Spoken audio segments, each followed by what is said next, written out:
Have you seen what Buffett did yesterday? Oh, it's probably time to change your portfolio, right? Well, this is what we're talking about today. We're talking about should you invest like billionaires? Fellow investors, bonjour. This is Mike Leroux, founder of Dividend Stocks Rocks and passionate investor. You're listening to the Dividend Guy blog podcast where I and my co-host Véronique will help you invest with more conviction so you can enjoy your retirement.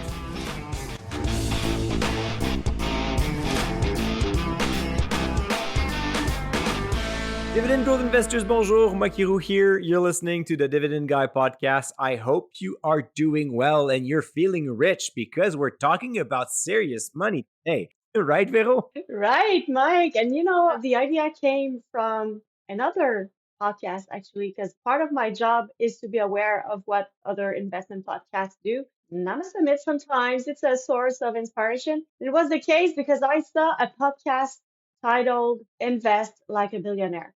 And honestly, I have no clue what they talk about because I did not listen, but they seem popular. So kudos to you. Congrats on that and keep up the good work. But I was just fascinated by the name of their show. And I thought this could be a question for investors. Should we invest like the Buffett of this world?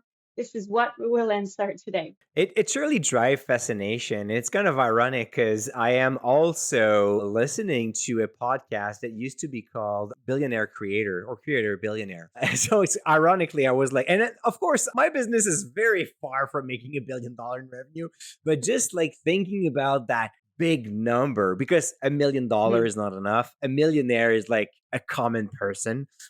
So we all want to do it like the pros. So let's go big today. So there's a common belief that a good way to achieve a goal is to look up at what the ones who succeeded did. And, there are even studies showing that surrounding yourself with people who are more prosperous than you will drag you up. So I'm not questioning that today. However, there are mistakes, biases, and risks to investing like someone else.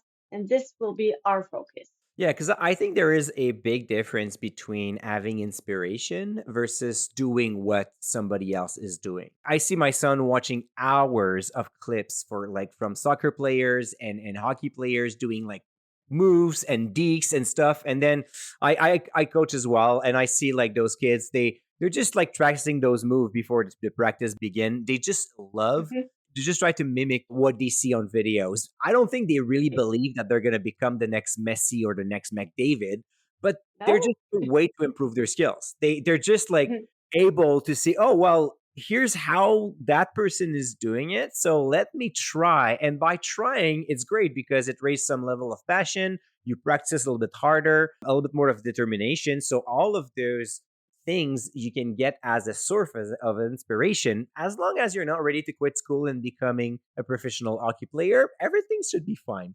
So I really wonder if it's the same thing for investors. Should we like go to that extent, or maybe should we limit ourselves a little bit more? So let's explore this avenue at this point. All right, so we couldn't do this episode without mentioning Warren Buffett, the only, right? A lot of investors try to mimic him. However, there are risks to consider, including the fact that you are not Warren Buffett, right? Yeah, well, maybe we wish. But anyways, I still prefer to be younger though, but that's another story. I often said that I'm actually tired to hear, yeah, well, Warren Buffett this dude did this. And I'm like, well, that doesn't mean much actually. But of course, if you look at Berkshire Hathaway shareholder meetings and then the shareholder newsletters, they're probably the most followed investment document and information across the world. And that totally makes sense. I mean, Buffett and also previously Charlie Munger,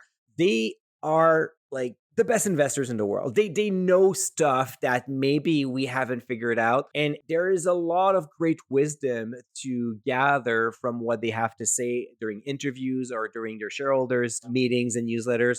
And I think this is where there's a lot of value. But when you look at that, they like to keep things simple. They like to have like a clear and straightforward investment process. And they're not ready to move their portfolio or their money based on a trend or something that is completely new. And most of the time they always kind of like take a step back before answering a specific question and just like, well, our portfolio is the way it's built, the way it is. Just keep everything simple, have like clear investment rules, and then you don't have to care about what's going on in the world and what's the next big thing, because you know that you're doing a like something good with the money that you invest. But let's not forget that we don't have those billions, and some of the Buffett moves may not make much sense for us and actually needs a lot more context than just doing what he does. I Mhm. get a lot of question over the past 12 months about Berkshire's Hathaway level of cash. And totally, I mean, it's a all-time high as well, kind of ironic, but it's not the first time that this company and Warren Buffett, of course, behind it, is holding that much, like such a high level of cash. They tend to do that often. And in the towards the end of 2024, there was kind of like a big commotion because everybody was like, "Oh my God, Buffett is selling some apples." So it's the Right. end of it. But I mean, that could be for several reasons. Maybe Buffett is selling Apple shares for taxes. Maybe it's to reduce the exposition because at one point it was like about 40% of his entire portfolio was in Apple. So maybe just like, you know what? I made my money. I see less growth potential moving forward, and I'm just going to trim the position. It's not like that he sold 40% of it, like his 40% stake completely. He just Mhm. reduced its exposure to that kind of risk. The other reason that you can find is maybe Berkshire Hathaway is keeping such a high level of cash because they are known to be very precise in their acquisition, and maybe they don't find what they like at this point. Maybe there's like nothing meeting their criteria. And part of being a successful investor is to stick to your rules. So if at Mhm. one point you're looking everywhere and you cannot find a good opportunity, why would you waste your money on something that is like maybe something good? You might as well just stay in Mhm. cash, and you don't have to prove yourself anyway because you're already successful. So might as well just wait for the right time and the right type of business to make the acquisition. It's the same thing as if you are 80 and you have over $4 million in your portfolio still, well, maybe investing in tech stock won't make any sense for you. And maybe staying like in fully invested doesn't make any sense to you because you want to preserve the money that you have built and you don't feel the urge to generate income. So mathematically speaking, having a large portion of your money at 80 in cash is not the best way to generate returns. But on the other side, maybe that's not what you're after. So we would Mhm. have to sit down with Buffett and kind of like drill him down with a lot of questions to understand what he's doing. And it's not necessarily the answers that we're looking for as well. Then a lot of investors at that point said, well, maybe we should go cash like Buffett. And I'm like, well, maybe, but if you really want to mimic him, you also need to put 40% of your portfolio in a single stock for a good 10 years. Like, if you haven't Mhm. done that, why would you just do like halfway? And I think that's the thing that resonate the most with me is this is you're taking one move and then you determine that this is the right move to make because it has been done by Buffett or another billionaire, but you're not doing exactly everything he does. I've been doing that for 3 months now. I eat exactly the same thing as LeBron James, and yet I'm still not able to dunk a ball. I really don't know why. I like follow every single recipe for 3 months, no results whatsoever. Like, and I'm getting a bit fat now, so I don't know what's going on. All right, that was funny. Hey, dividend growth investors, this is Vero. Mike is currently taking a sip of water, which gives us 10 seconds, and I literally mean 10 seconds to grow the podcast together. Go on Spotify or Apple Podcast, hit pause, and then under our logo, you'll see two very interesting buttons. One to subscribe, hit that subscribe button now, and then give us a 5-star rating. Our goal is to help more investors just like you. So please spread the love. Thank you. So, Mike, doing like somebody else also presents a high chance of falling into the consensus bias. What is it and how should we avoid it? Yeah, I often say that it's easy to pick somebody else's idea, but it's a lot harder to pick his conviction. The consensus bias is when you have like everyone thinking the same, so you feel good about it. You're just like, well, if everybody's buying Apple, I'm gonna buy Apple. And on top of that, if you're backed by some billionaires investors, you're just thinking, well, I cannot go wrong, right? They kind of like did the due diligence for me, type of thing. For me, those news are more like noise than anything else. I rather focus on my investment rule and I completely disregard whatever other people do because I really want to invest with a really high level of conviction. And I cannot do that if I'm borrowing somebody else's idea because I don't know where they're coming from. I don't know the type of work they did, and I don't necessarily understand why they have this in the portfolio. Ironically, exactly how Buffett and Munger is applying this rule to their portfolio, just focusing on their investment rules, keeping it straightforward, and just managing as it goes instead of like looking around and say, okay, like who else is buying with me right now? So just ignore that noise. Like a good trick is just to write down those investment rules so you can have Hmm. like a place to go back to and just say, okay, so I do have like 5 or 10 investment rules. Is this new investment opportunity matches those or not? If it's not the case, well, there you go. You don't have to listen to anybody and then you just move on. All right, so I'm going to drop a few names today, and another well-known example is Jeff Bezos. Of How is he course, doing? he found, well, I'll talk to him yesterday. It was doing pretty fine. So, of course, he founded Amazon, but he's also recognized for taking stakes in startups. While Bezos may, I'm not sure if I pronounce it well, I'm sorry, but anyway, you know the Poor person I'm Jeff. talking about. Yeah. While Jeff may have some fun betting on startups, you need to remember why you invest. So, if the goal is to retire stress free, startups are not the easiest way to do so, right? Yeah, and for the story, Bezos also refused a very high-paying job right before he started Amazon. He was so obsessed by his idea that he thought, well, I don't want to become a millionaire working for somebody else at a very high-paying job.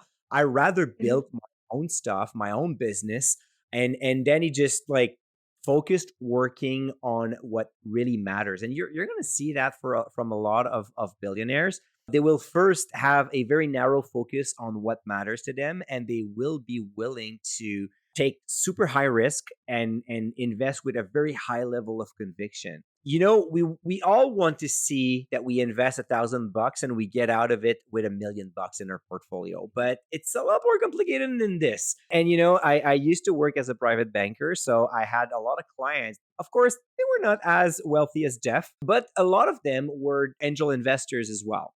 And what came out from all those stories, because I just love to hear about like those angel investor stories, is when you invest in startups, most of them, you're going to see your investment go down to zero.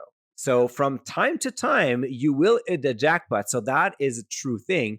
But then you have to ask yourself, well, am I willing to put $50,000 on that startup and never see the color of my money again? And then the next one will be 75 and the next one will be Mhm. 100. And then maybe the third or the fourth one will be a home run and then I'm going to make 1 million out of that. But I will need the patience and the guts to invest a lot of money that will just go into the fireplace and I will get nothing out of that.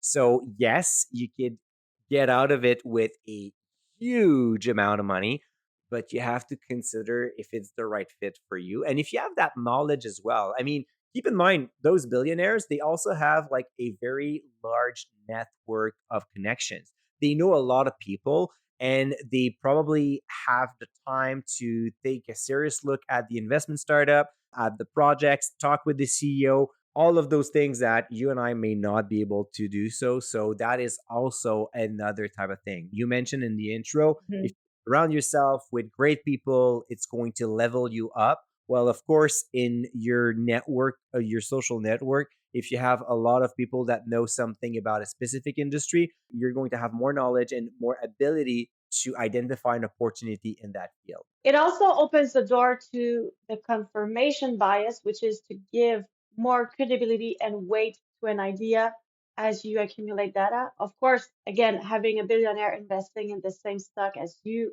adds credibility to your belief. So, how to beat that, Mike? Well, the confirmation bias is all about seeking information that confirms your choice, right? It's just like you want to be right so badly that you're just looking for other people telling you exactly the same thing. It's not helping you much as an investor. And if you invest in the same company as a billionaire, you're maybe thinking, well, he surely did his due diligence. So I don't have to do anything. Well, that's the thing.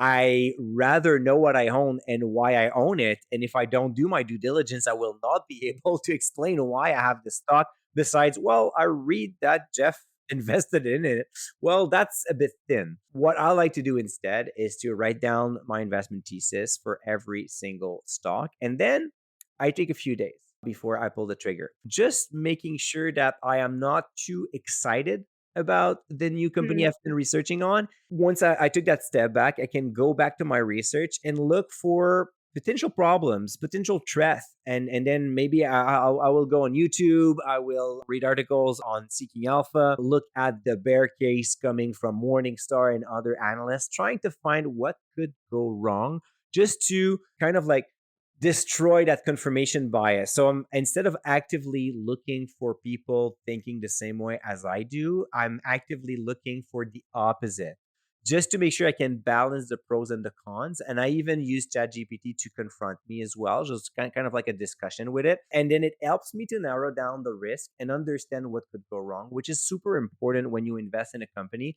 because there are no perfect investment and every single business will face challenges. If you're not aware of them, well, you wake up one day, that stock is down 15% and you panic, you don't even know why. So that's why it's really important to get out of that noise and that confirmation in trying to look to have the contrary point of view. Listeners, I hope you enjoyed the episode so far, but I have to interrupt it a minute. Our goal at Dividend Stocks Rock is to help you invest with more conviction.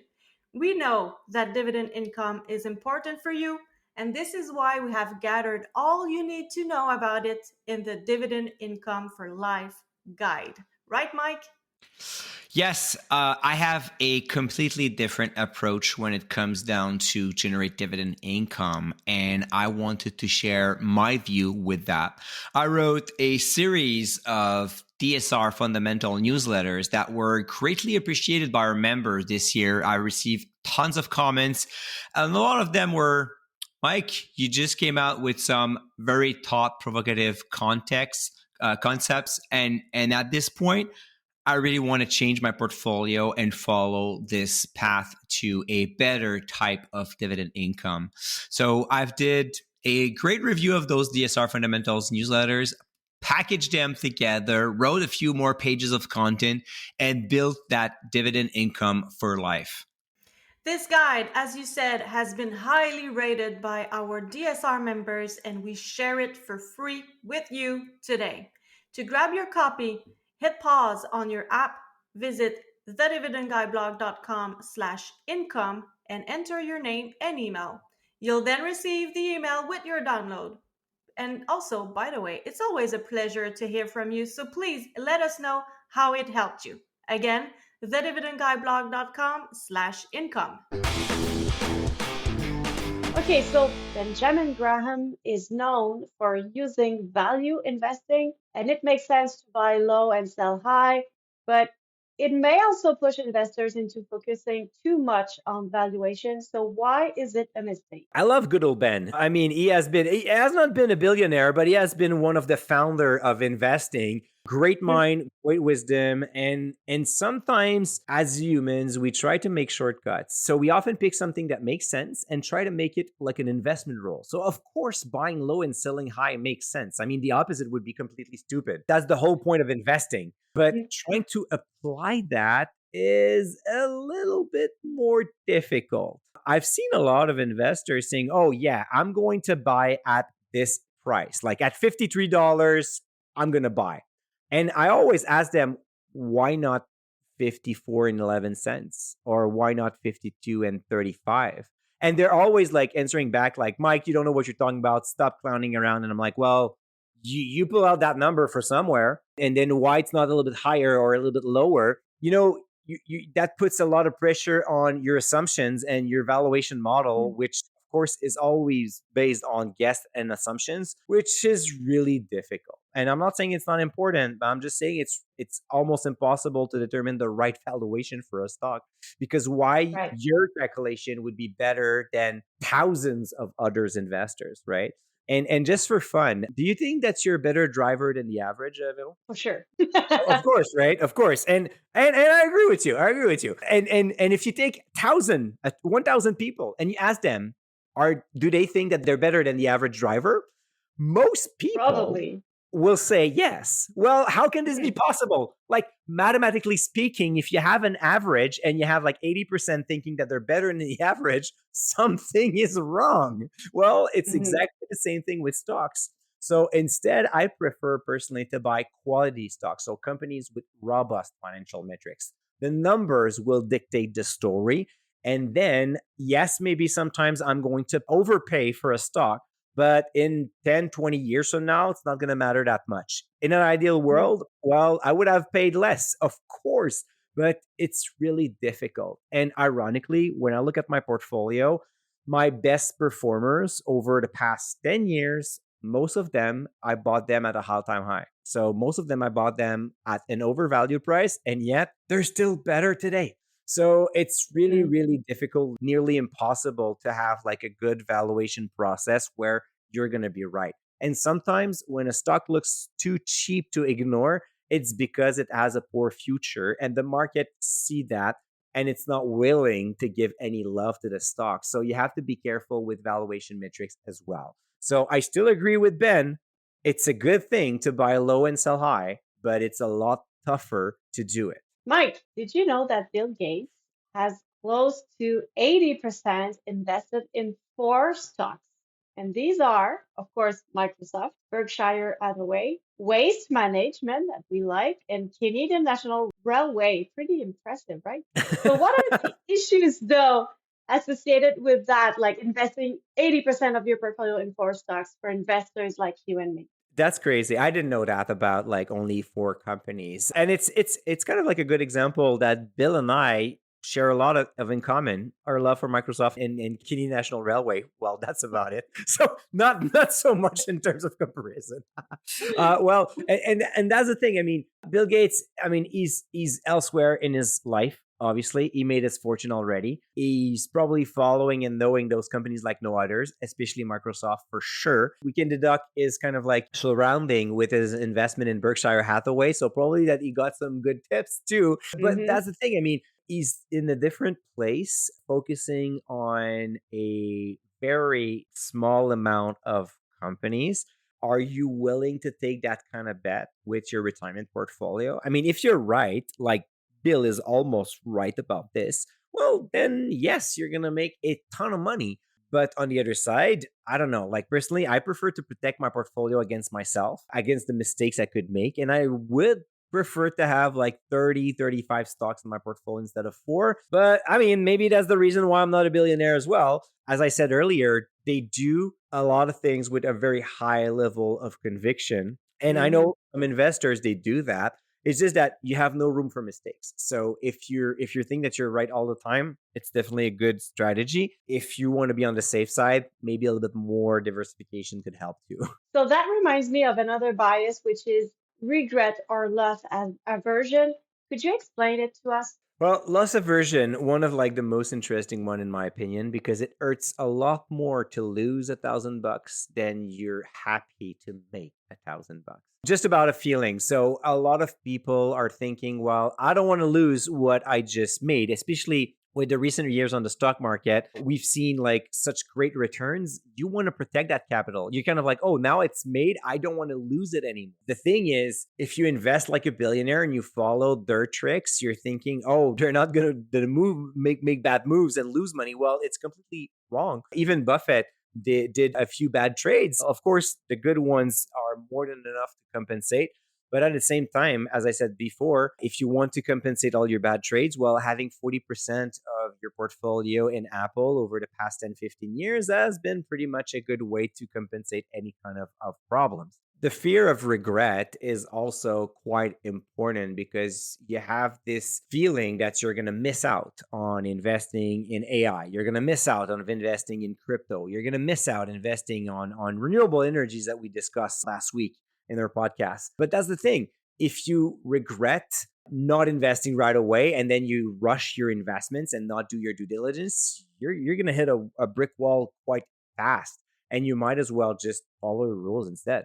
So buying a stock because a successful investor holds it goes against one of our most loved principle is knowing what you own and why you own it. Going against that lead investors to doubts and stress, right? Yeah, definitely. And then I would like to open the doors to not just following billionaires or famous people, but even people that you follow on like YouTube, podcasts. Even sometimes I have to explain that to Dividend Stocks Rock members that would be tempted to mimic my portfolio. And I keep telling them you should not do that. There are stock in my portfolio that could drop very fast. And I wouldn't mind. Like, for example, I would not be surprised to see Costco stock price drop down by 20% in a very short period of time, and I'm good with that risk.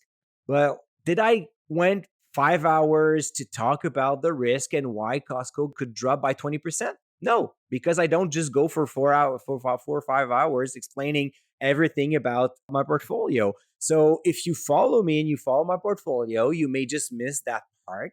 Well, it's still true, but at the same time, I'm not going to write 100 pages of thesis for every single stock that I own.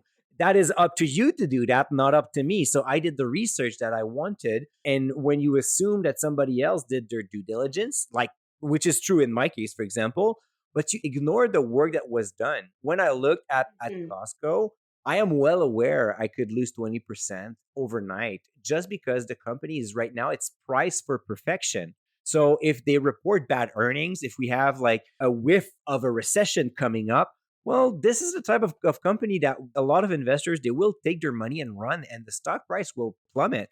But I'm good with that. Does it mean that I'm going to share this risk and this concern over and over to make sure that everyone that follows me knows about that?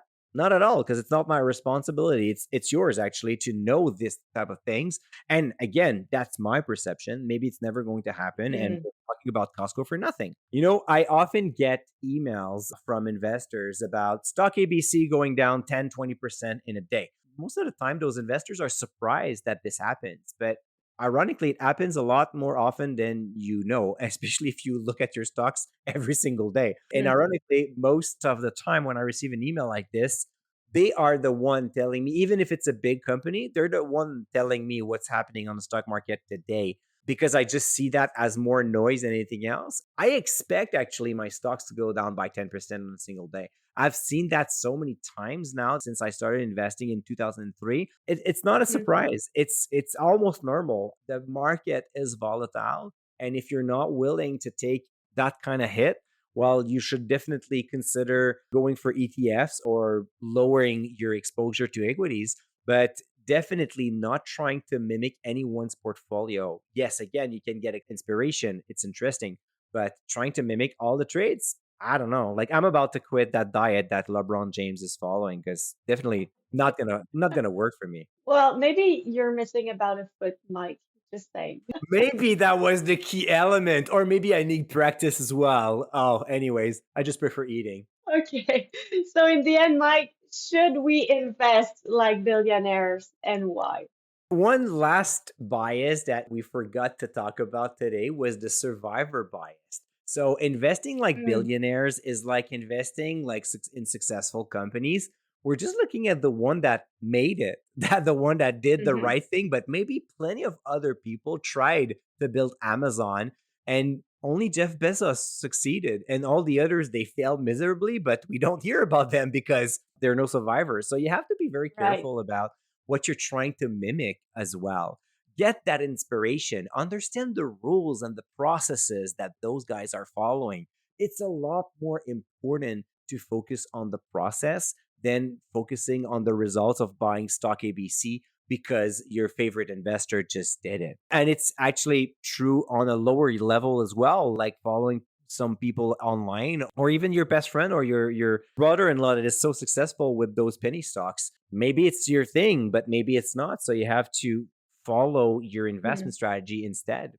So again, just cannot stress that enough, but you can borrow somebody else's idea, but you cannot borrow his conviction. Always remember that and just focus on a straightforward investing strategy instead. It's going to make you a lot happier, I think, in the long run. Well, thanks a lot, Mike.